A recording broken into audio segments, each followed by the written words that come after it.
reparation itself is not enough. Dear Mr. Massa, I'm just trying to mind my own business. What's the matter? It's just another day, another black king captured. I'm about to lose my brain, stuck inside this ghetto rapture. I got a lot of smoke. If you want it, you can have it. They want a hat trick, but this is black girl magic. Ain't talking about the kind that'll make you disappear, but I'm talking about the power of the melanin within. Ain't looking for trouble, but I'ma say this one time. I put two dukes up if you try to touch mine. We still want justice for Tamir and Trayvon. You say you don't see color, but racism ain't blind. They targeting little kids whose skin look just like mine. So I'm paranoid, it's a war zone outside. And I'm a black queen, so if you ask me to step out of my car, you gon' have to snatch me.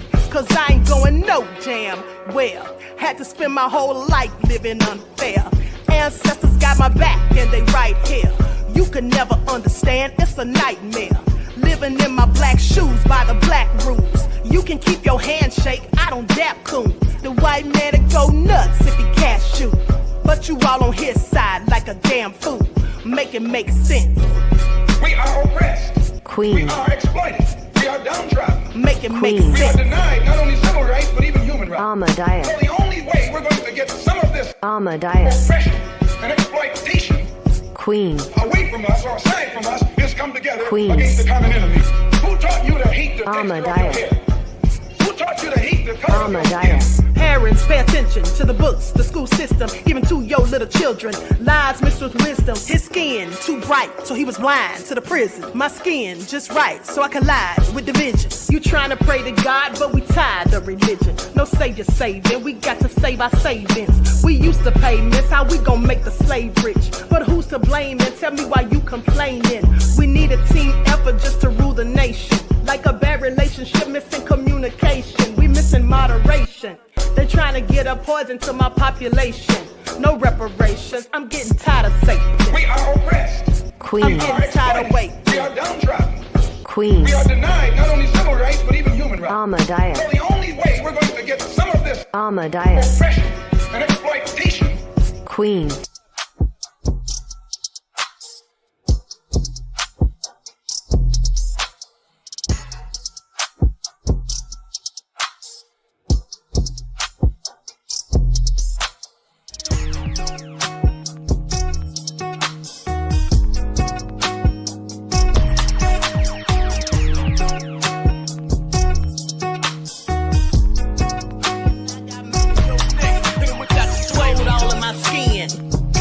In my blood, kings all in my circle. You touch one of mine and you're done. They show no love for the queen. Why you hating on me? Is it cause I'm free and I got Malcolm X in my jeans? I got dreams like King Luther, shed blood like Kunsa. You ain't helping my people, I ain't got nothing to say to ya. I want all the smoke like hookah. Talking reparations. America won't be great until they give us compensation. I'm like, I'm the hottest right now. See a bunch of lames out here trying to jock on my style. They be doing too much. I'm the queen, it's too easy. It's like they all in Popeyes, how they be talking so greasy. I just sit back and laugh while these haters get mad. So nefarious how they don't want my pockets with cheddar. I tell them they can do better.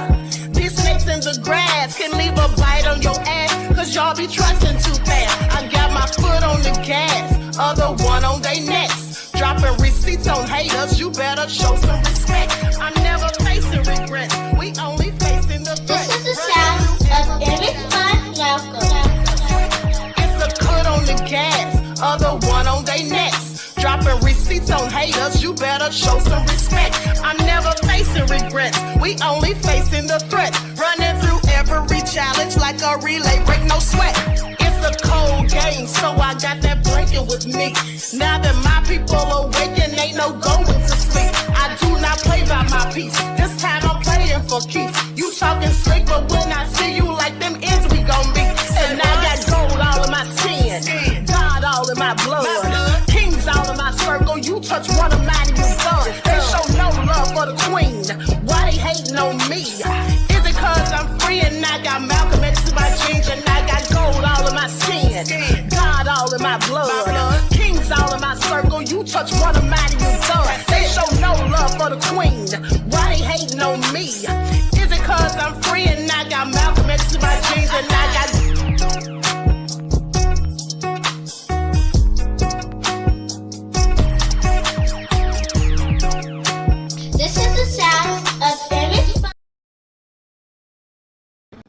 All right. Hello, Grand Rising, everyone. Thanks for tuning in once again to the Queen Amadai Shakur TV show. I'm your host, Queen Amadai Shakur, and this is your daily vitamins. So, as you're coming in, please feel free to go ahead and subscribe to the channel if you haven't done so already.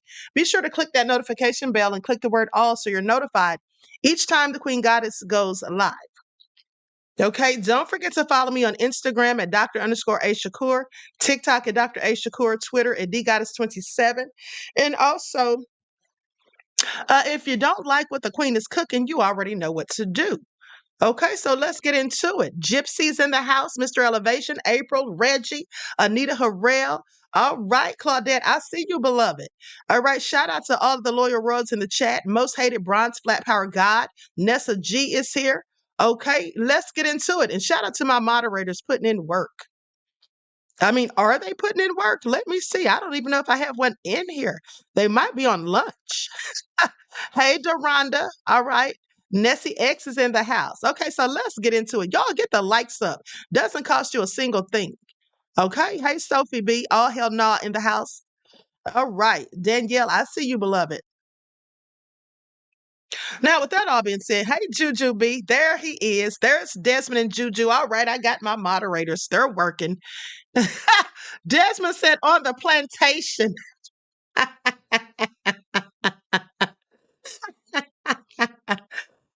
Desmond, you are so nefarious. Juju said the queen is queen, and thank you, beloved. At least I have one nice moderator. I can't speak for the rest. Okay, so let's talk about it, beloveds, because here's the thing. There is a very, very sad story that I read about. This woman tricked her boyfriend into murdering three people. Hey, Alex. She tricked her boyfriend into murdering not three people, four people, because she was upset because she found out he cheated. Okay, this is all so nefarious, but let's get into it because I absolutely cannot with some of these people. What in the world? Okay, so let me put the faces up on the screen. Sorry, wrong picture. Okay, these are the culprits right here. This woman and this man concocted a scheme where they took out an entire family, two adults and two children. And it is so sad. There they are right there. That's the couple and their two children. Okay, I believe ages 7 and 9. So let's talk about it because this is just tragic. Likes up, everyone, please like and share.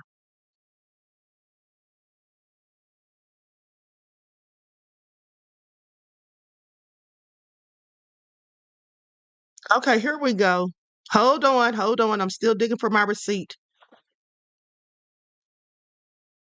Okay, here it is. Now let's talk about this because this is absolutely nefarious. I'm going to share my screen after I give my commentary on this. I'm going to share the screen so you all can see exactly what the news said about all of this. So cops in Illinois released their final report on a quadruple murder that took the lives of two young children last year, which untangled a wild web of lies and manipulation orchestrated by a scorned lover.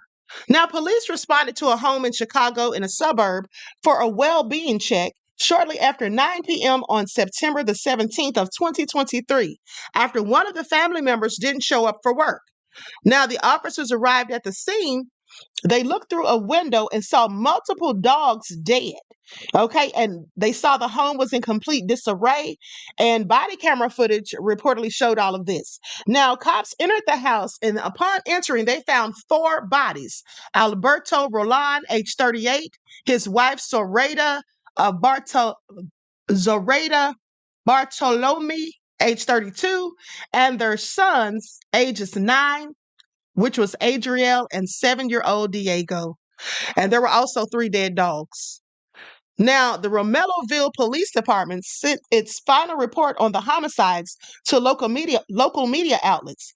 Over the ensuing weeks and months, detectives allegedly uncovered a convoluted plot masterminded by the fiance of Bartolome's, I don't know if I'm saying this name right, but just bear with me, Bartolome's lover. Now, according to police, Bartolome began a long-lasting affair with a co-worker, 32-year-old Nathaniel Huey Jr. And at some point, his fiance, 50-year-old Ermelinda Palomo learned about this affair. Now, the police say that Palomo then created multiple online personas over several years, posing as members of a Mexican cartel and convincing Huey that he was a member of the organization. So, some of the roles that she established for the various characters included organization bosses and shot callers, hitmen, and hackers. This is also crazy. First of all, who dreams this up? I mean, this sounds like something from a Hollywood script. So over time, they told Huey there was a mole within the organization.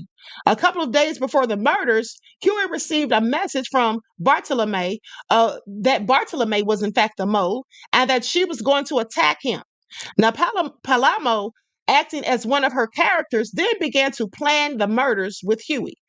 She showed him the layout of the house and possible cameras in the neighborhood.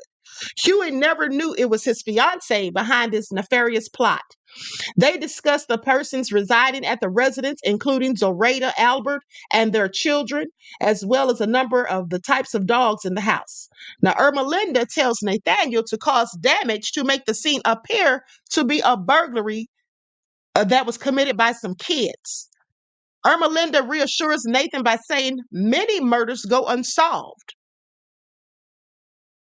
So this is all crazy. I want y'all to pay attention. Now, Palamo also told Huey how to carry out these murders.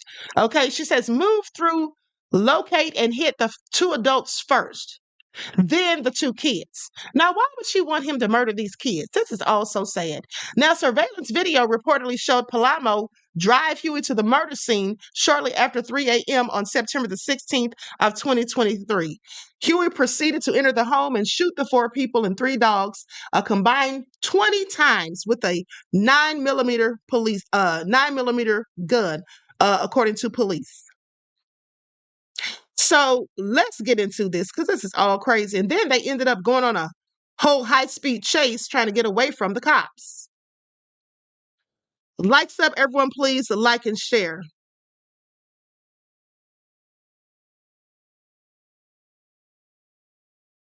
Okay, so I'm going to share my screen.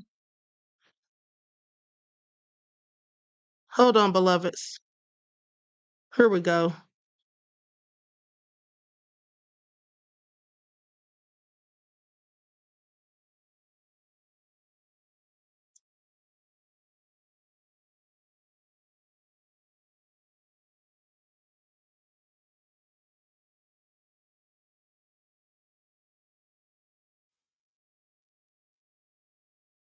Sorry for the delay, beloveds. I was trying to find the correct video. Okay, here it is. Let's get into it.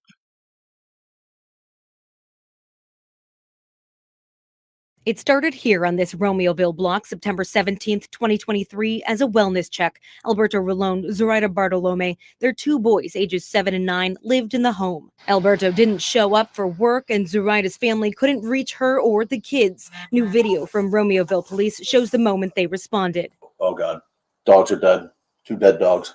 Officers found a crack in the window and overturned tables inside. The first sign something was awry. Inside, Zoraida, Alberto, their 2 kids and 3 dogs shot and killed by a combined 20 bullets. Police reports show investigators used iPass video, Ring doorbells, cell phone towers, and flock cameras to find a man named Nathaniel Huey Jr. Documents show he was Zoraida's co-worker, claiming they were having an affair, and say his partner, Ermelinda Palomo, knew about it.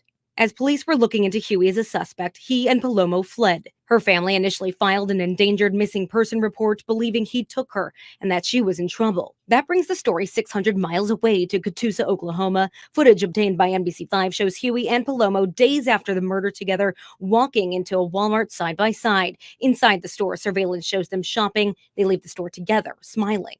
A short time later, a flock camera system in the parking lot picked up their license plate, and as they got into their vehicle to take off, Catoosa police squad cars were right behind them.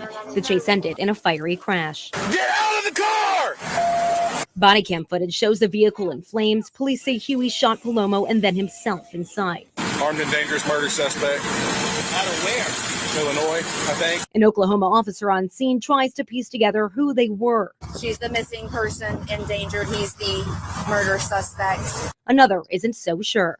Looked like she was being held against her will. A new report from Romeoville police obtained by NBC5 News paints a much different picture. So who was Ermelinda Palomo, and why was that Romeoville family of 4 killed on that tragic night? Last September, Palomo's family attorney said this. The family wants to make it clear that Ermelinda had nothing to do with the murders in Romeoville. But an investigation revealed a year of manipulation and deceit. Police say Palomo was aware of the affair Nathaniel was having with Zoraida. They say investigators analyzed iCloud backup records and found Palomo created multiple fake online profiles and phone numbers to communicate with Huey. He thought he was talking to members of a Mexican cartel that had ties to Palomo. Police say Huey didn't know those fake accounts detailed a virtual world Ermelinda created. One account persuaded Huey he was a cartel hitman. Over the year, the messages escalated until one day the account told Huey he needed to kill Zoraida and her family. So Huey, believing he was now a part of this dangerous cartel,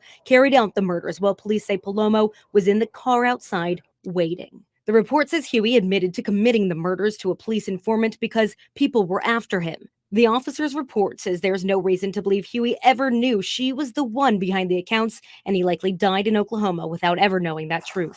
Romeoville's police chief says nothing can justify a senseless act of violence, and this case, unfortunately, does not mean closure for so many continuing to grieve. Courtney Sisk, NBC5 News.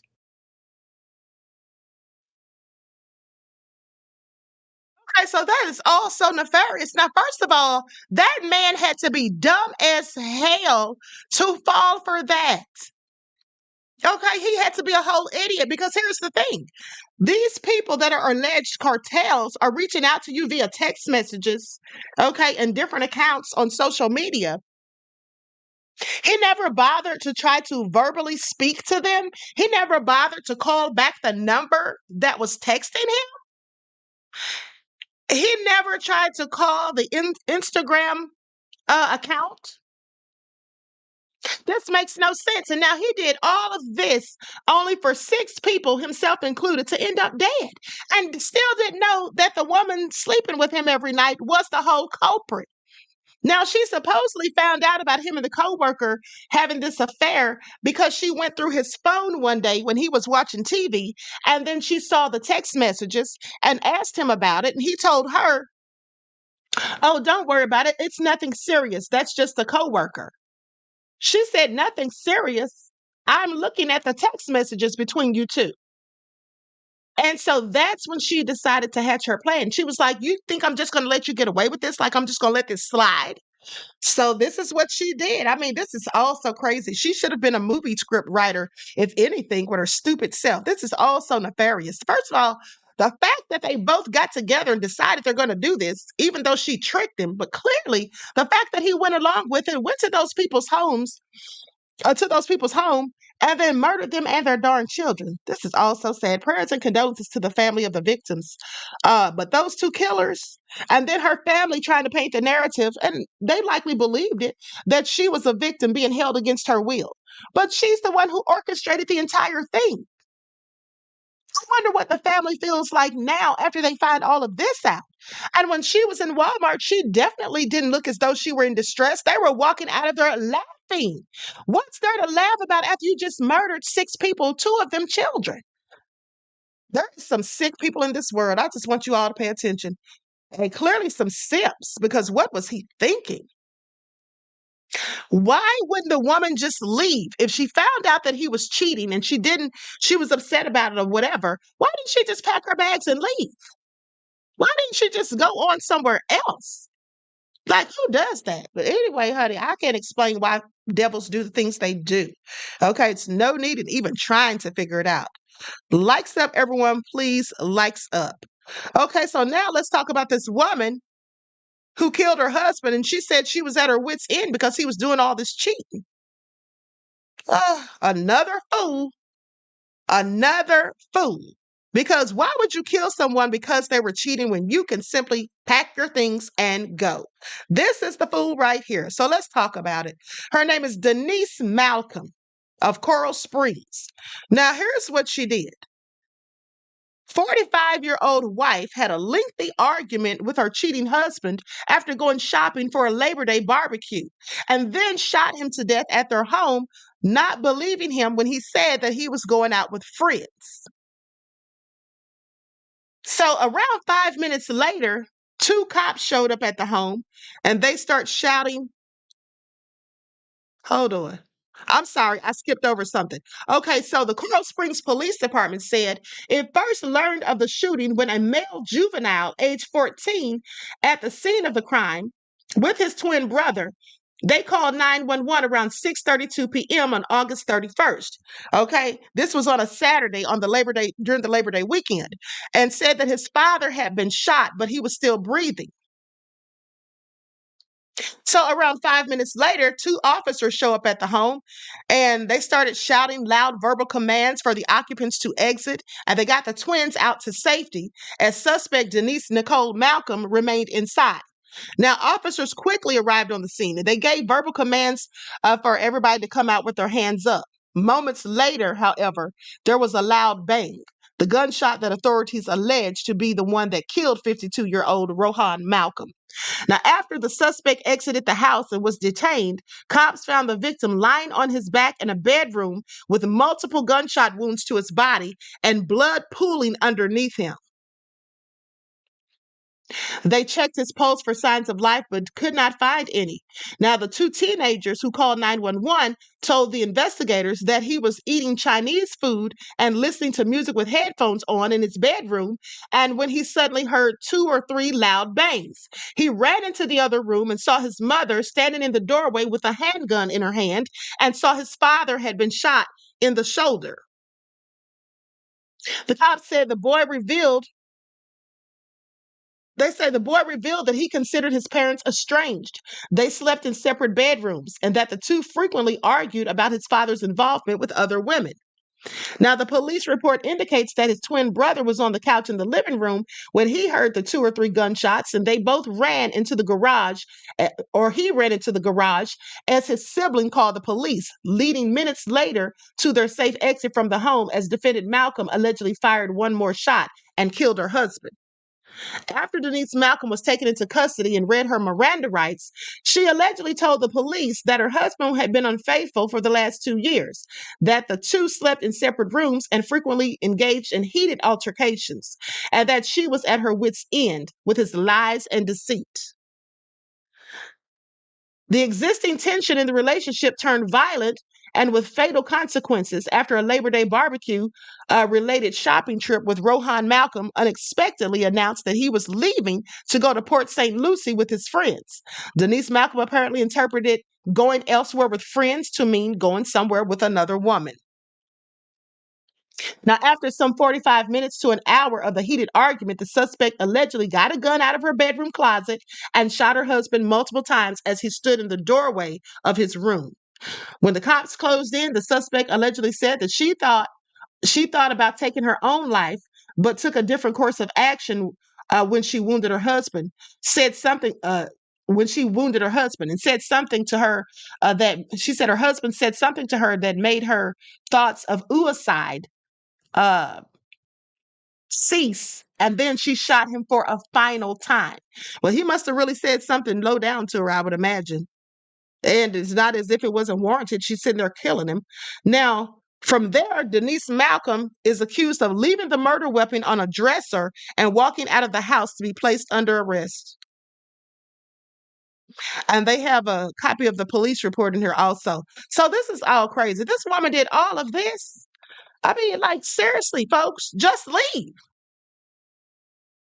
Just leave. Why would you ever go through all of this? Now she's going to be sitting in prison probably for the rest of her life. I mean, was it worth it? Well, I would imagine not. So let's go to the news report. Lights up, everyone. Please like and share. Thank you in advance. This is all nefarious.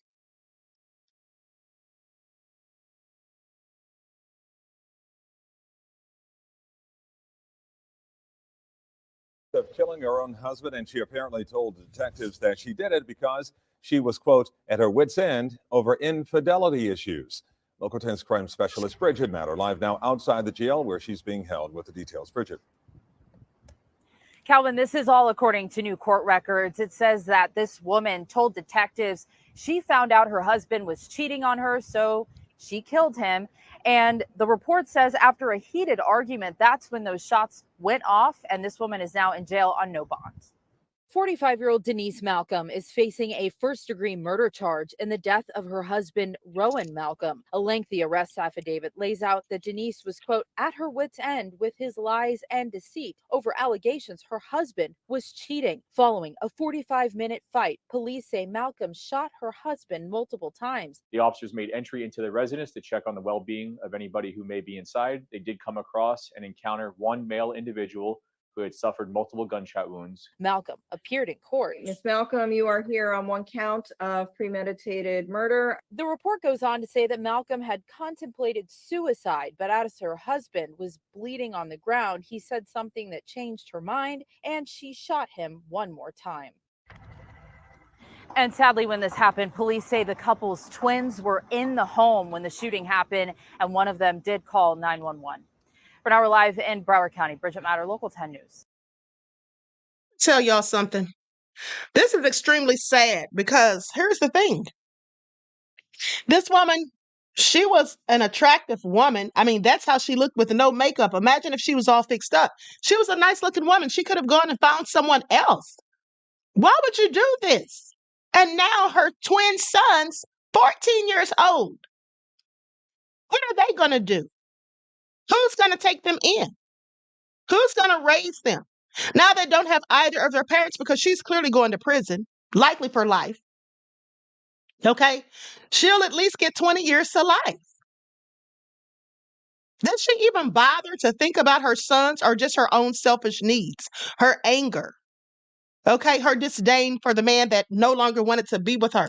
And if he's messing around with all of these other women and he's sleeping in a whole nother bedroom, why didn't he just leave? Why didn't he just pack his bags and go? Why didn't they just get a darn divorce? This is all so sad at the end of the day.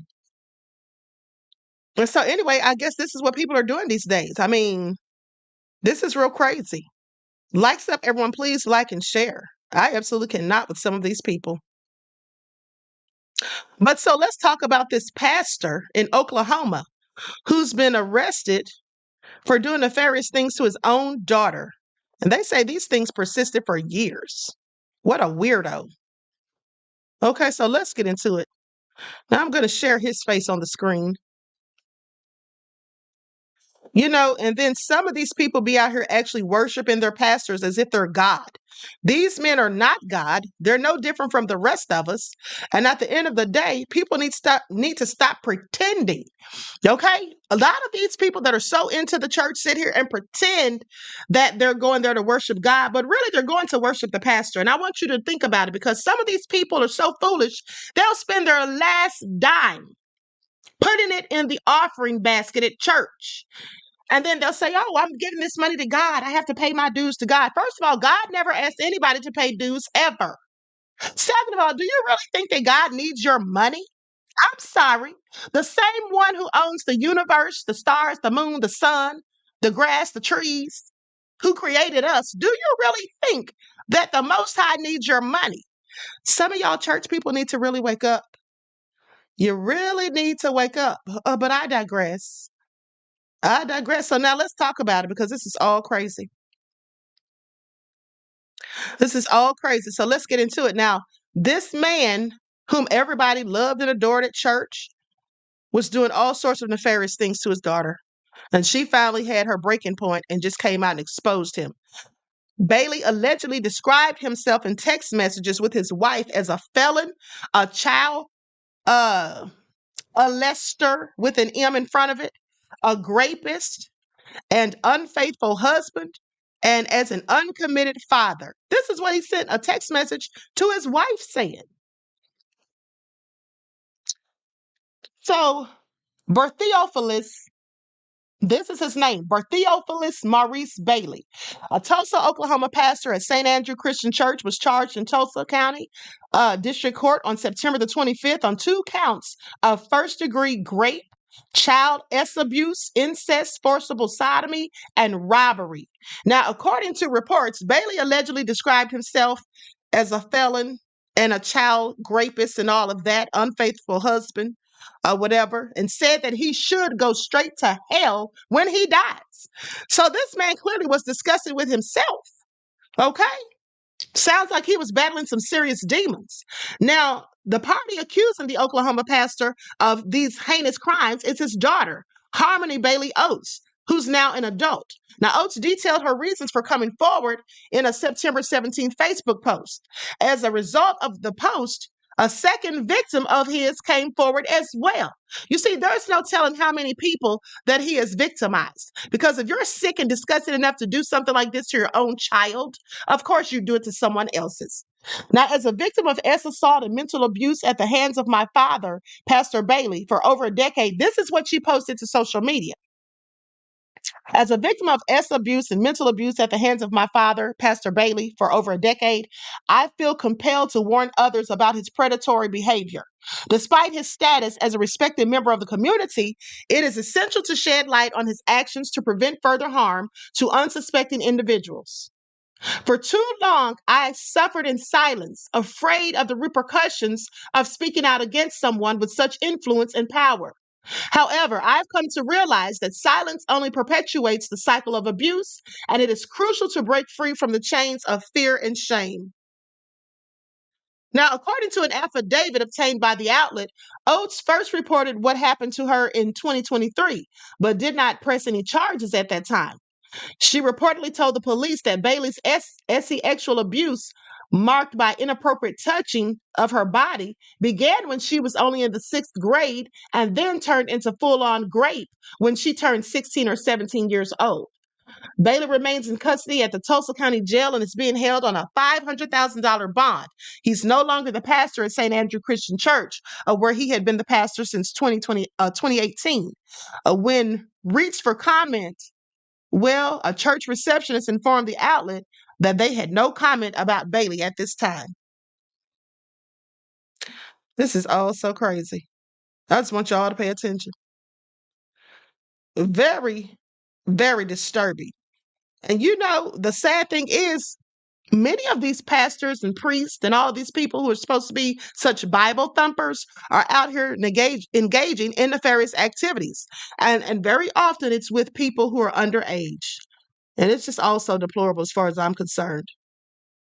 So likes up, everyone, please like and share. Now let's talk about some wrongful convictions, because there's a man who's been sitting on death row for about 20 years, and this man is supposedly innocent. They accuse this man of killing his 2-year-old daughter, years ago, but now even the police officer, one of the chief of police, or the former chief of police, I believe he is, now he wants to profess the man's innocence and admit that he made a mistake.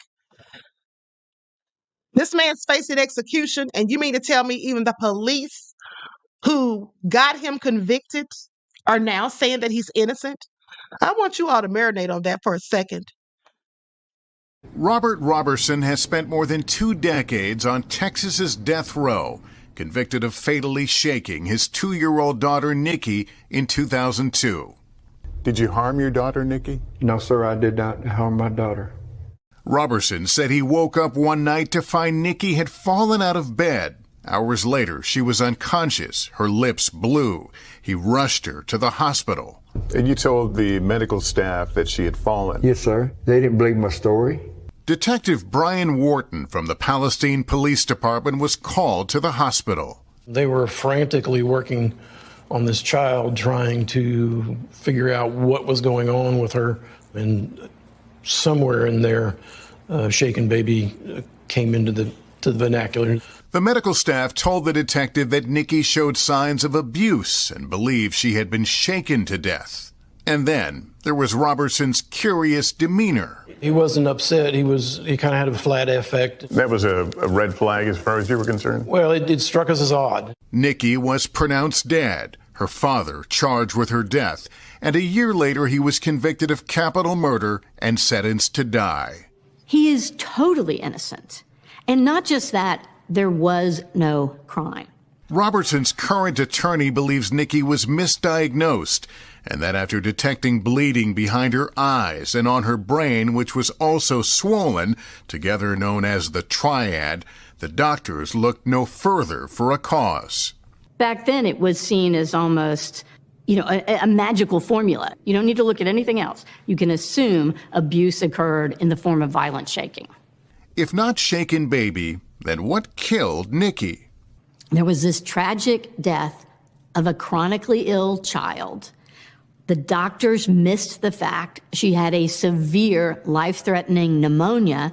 But at trial, Robertson's jury never heard the full extent of Nikki's chronic health history. More than 40 doctor visits over the span of her short life, and a fever of over 104 2 days before she died. And then prescribed medications that could only have pushed her further over the edge by suppressing her ability to breathe. Information the police never looked into. Did you have a chance to look into her medical history before arresting Robert? No, we did not look into her medical history. Again, we were chasing an abuse case. Pediatrician Dr. Andy Asnes, who was not involved in the case, says identifying abuse requires a thorough investigation. When making the diagnosis of abusive head trauma, context is absolutely critical. No one can make this diagnosis in the absence of a lot of other important information. And neither police nor the jury knew Robertson had autism, explaining his perceived lack of emotion. He wasn't diagnosed until 2018. Wharton, now a minister, believes he helped send an innocent man to die. Why are you here? Because I owe Robert nothing less. And so it's my responsibility to help give him a voice, to help him be heard, because he is an innocent man. Thousands are fighting to save his life, including a large bipartisan group of Texas lawmakers, some even praying with him on death row. All of Robertson's appeals so far have been denied. Unless the courts or Texas Governor Greg Abbott step in, Robertson will be executed on October 17th. I know the part of Robert that I hear in my head is that childlike commitment to hope, and that he would say that I can't give up hope. Can his life be saved at this point? Gosh, I pray it can. If we can't save someone like Robert, who is so clearly innocent, then truly we're lost. If you could speak to the governor directly, from the heart, what would you tell him? Governor Abbott, I did not do this, and I'm just hoping, praying that you do the right thing. How are you preparing for your own death, your own execution? I'm at peace if it happens, but I'm not ready because I don't think I should be executed when I'm innocent. We reached out to the governor several times for comment and did not hear back. Okay, so this is all very sad and very distressing. This man lost his 2-year-old daughter. Now, mind you, here's the thing. This child had been very sick for a very long time. I do believe since birth. In her young life, which was only 2 years, she had been to the hospital about 40 times. So with that all being said, she was misdiagnosed, and not to mention, here's the thing. Someone asked in the chat, what were the doctors doing? Well, I'm going to tell you what they were doing. They weren't investigating any other angles. Neither were the police.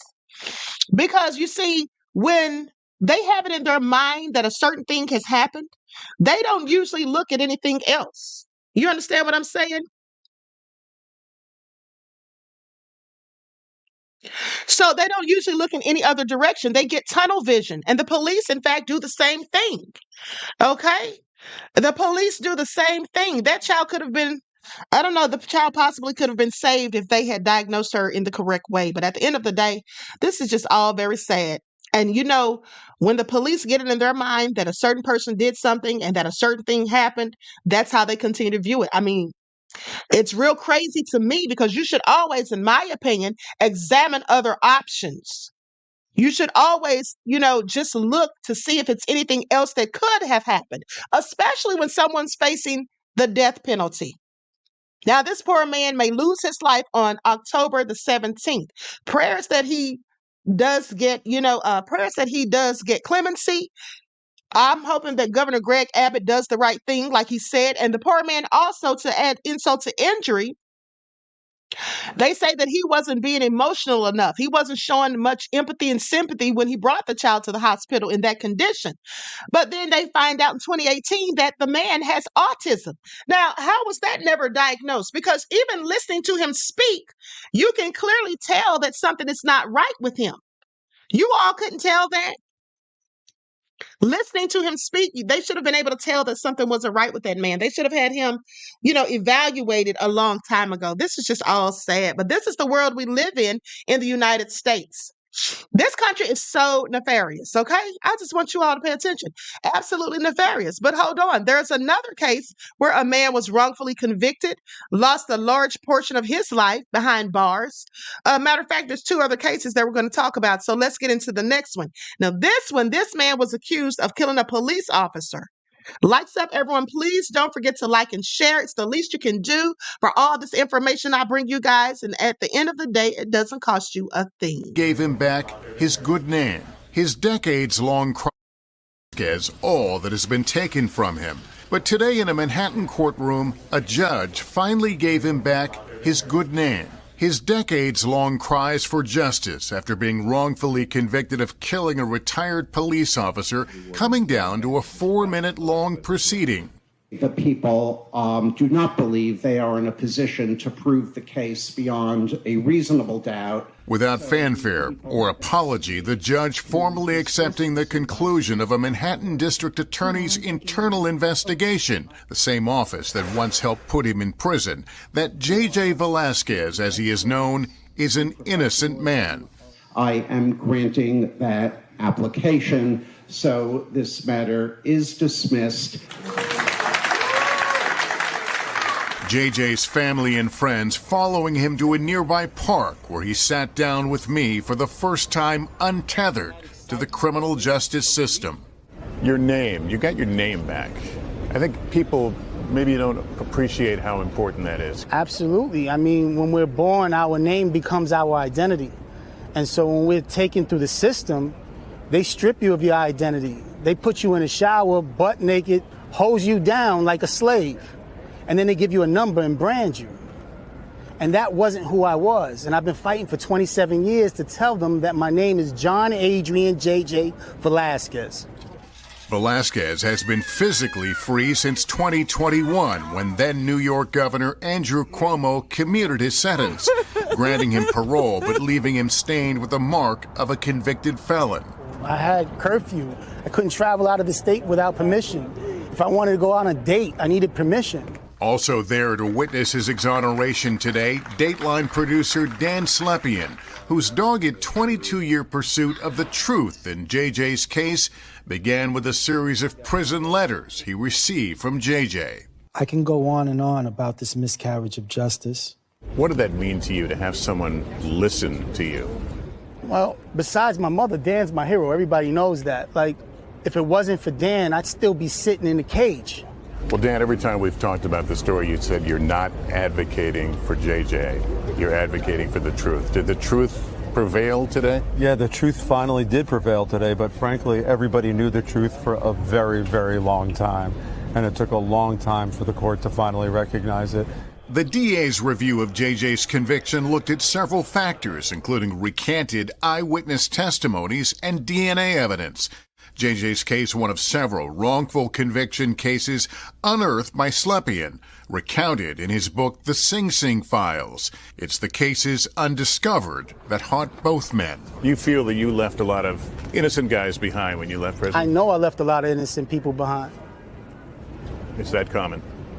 It's very common. Working on their behalf, JJ's mission as he moves forward and catches his breath for the first time in a very long time. Does the world feel a little different now? Definitely does. I can feel the air is like cleaner for me, and I feel different.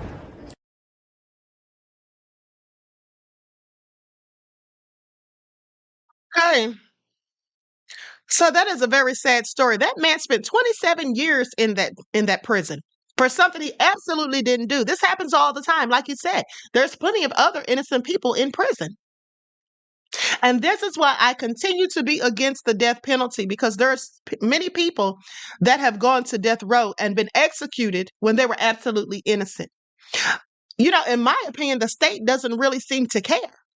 Because even when evidence comes out to show that these people are innocent, exculpatory evidence, they're still executed in most cases.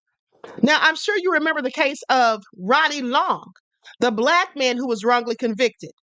I reported on him in 2021 when he was released. But let's just take a look back at his case. Likes up, everyone, please. Like and share. Thank you in advance. In our Exonerated series, I want to introduce you to Mr. Ronnie Long. He served 44 years, 3 months, and 17 days in prison for a crime he did not commit. And just last month, he settled a civil lawsuit with the city of Concord and the North Carolina State Bureau of Investigations for $25 million. It is the second largest wrongful conviction settlement ever. Still, no amount of money can right this wrong. No amount of money can compensate someone for losing 44 years of their life. So why was he even locked up to begin with? Well, let me take you back to 1976, when Long was convicted of raping a 54-year-old white woman. That conviction was handed down by an all-white jury. But it wasn't until 2020, when Long's conviction was vacated, that it was revealed that evidence had been suppressed, including semen samples and fingerprints from the actual crime scene. And those samples did not match Long's. And the court said the evidence was deliberately withheld by law enforcement. Unbelievable to think about. Joining me now, Ronnie Long and his lawyer from the Wrongful Convictions Clinic, Jamie Lau. Mr. Long, thank you so much for joining us. Just hearing what has happened to you, it's unbelievable to imagine. You were released from prison on August 27th, 2020. And I hear that you bought yourself the car you always wanted. You're hoping to buy a home with you and your wife. And I wonder, what was the first thing you did after regaining your freedom and knowing that it had been fully vacated? First and foremost, I give praise and honor to a greater creator. So even be here to tell my story.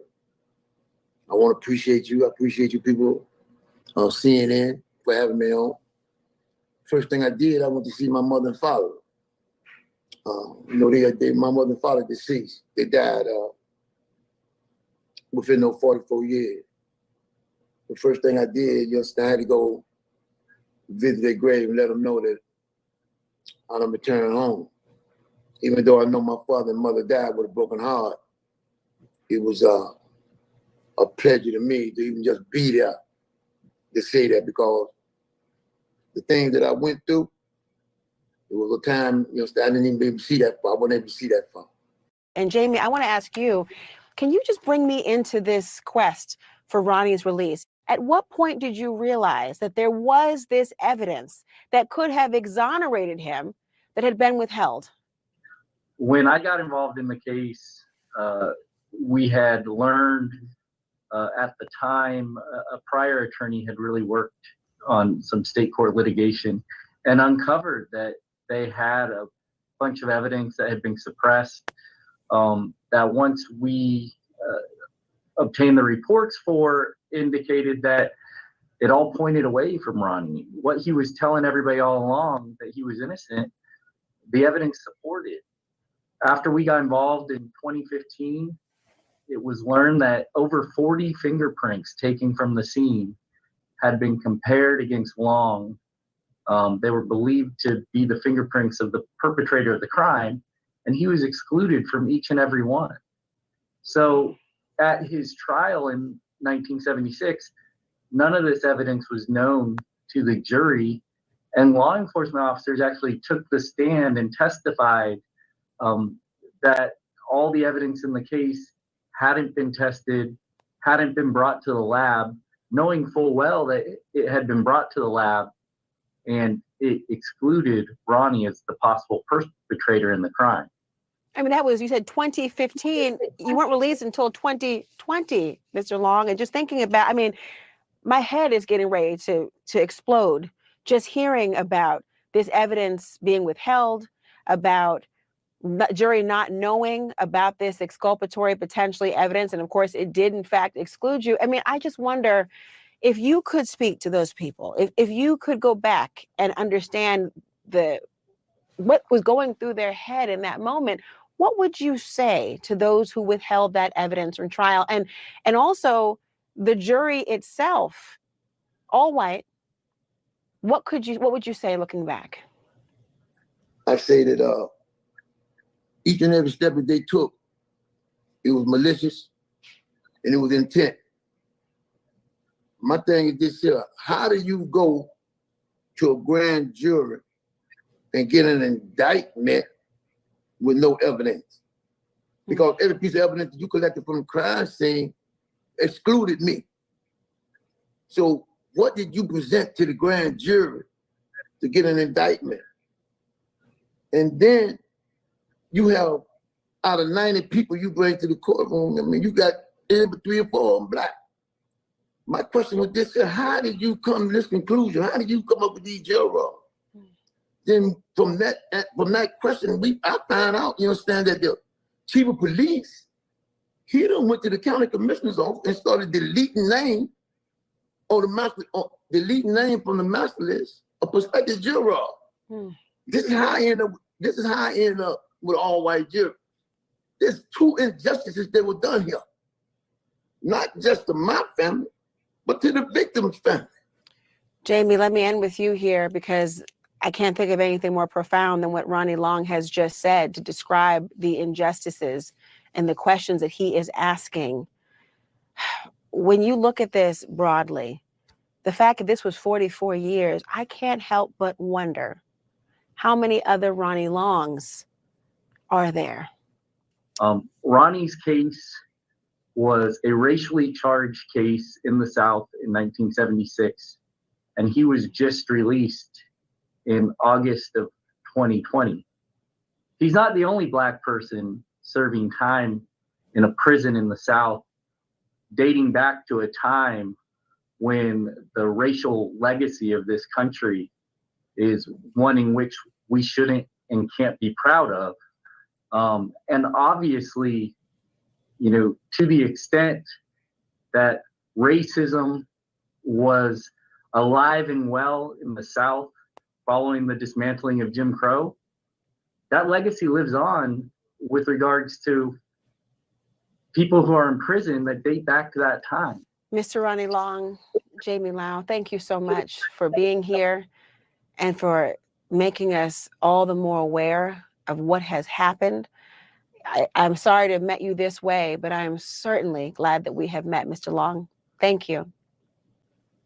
No, thank you for having us. Now, that is absolutely deplorable. That is absolutely deplorable. But here's the thing.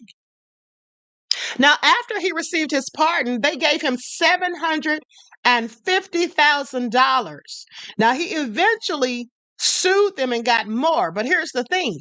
You see, when he was pardoned, that made him eligible for restitution from the state, which allows compensation of $50,000 per year incarcerated, up to $750,000. And here's him talking about it. But $750,000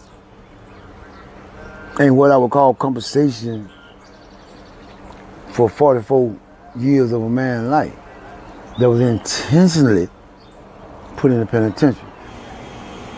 I was 20-year-old when I left the street. My mother was 42. My dad, he was 45. For 44 years, I didn't spend no time with my mother and father. My dad died. Last thing my sister said my daddy said, till when I tried, till when I did all I could to get him out. My mother died 30 days before I got out.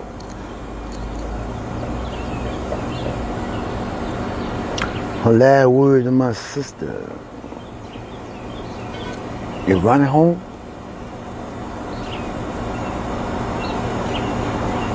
tell me what that's worth. You tell me what's that worth. $750,000. That's what that's worth. I'm fighting. Pick him court. I'm a fighter.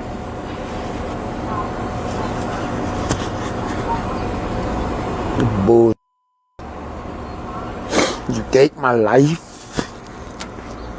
then you're gonna tell me what that's worth.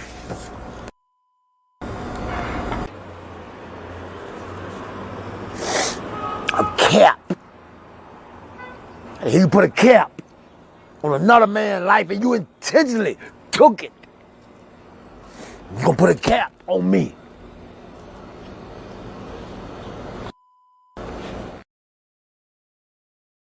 Wow. Absolutely heartbreaking. That is absolutely heartbreaking. Can you imagine that? Over 40 years of your life for something you didn't even do. And the sad thing is, his mother died 30 days before he got his freedom. So he eventually sued them and got $25 million in a settlement. And thank God for that. But that still is no compensation for all of those lost years, for all of the memories, for not being able to see his family and his parents, not being able to have children. But, like I said, this is what happens in the divided snakes. All of these injustices. All of these injustices, and most of them to people who look like me. Please pay attention. With that all being said, let's talk about Tulsa.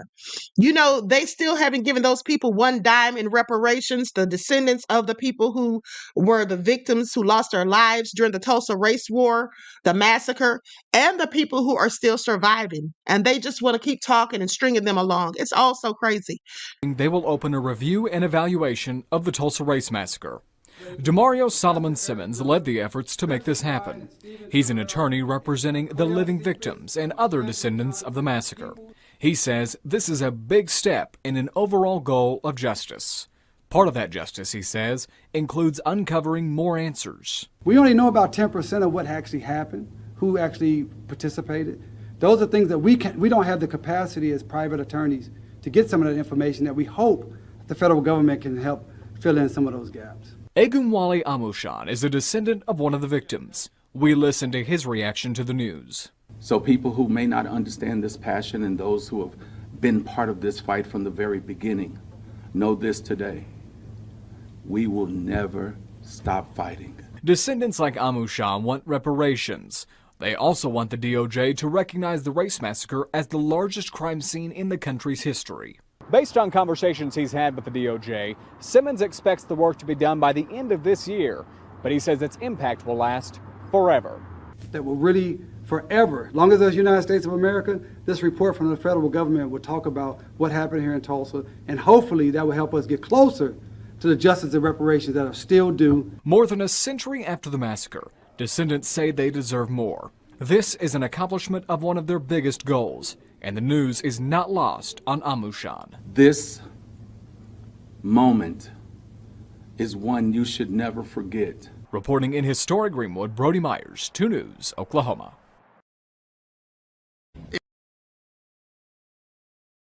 Okay, so absolutely crazy. Okay, they're talking about studying it. I want you all to pay attention because isn't this what they always say as it pertains to reparations for people who look like me? This is just nothing but a bunch of bull crap. They're waiting for those people who were actually there that are now over 100 years old. As far as I'm concerned, they're waiting for those people to die. Okay, they're waiting for those people to die. That's what they're doing. They don't want to pay anything. That's what they don't want to do. This country does the worst and most heinous things to people who look like me and never want to offer them any compensation.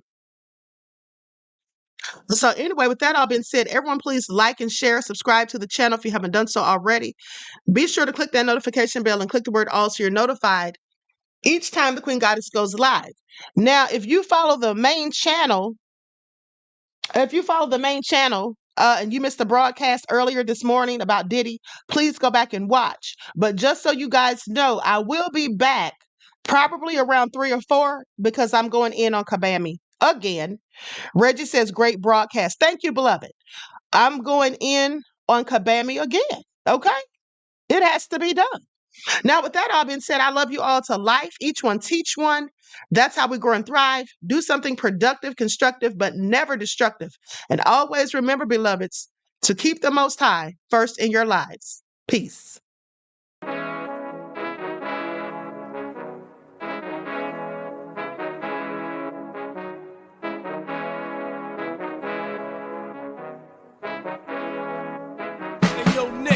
With that gold all in my skin, God all in my blood, kings all in my circle. You touch one of mine and you're done. They show no love for the queen.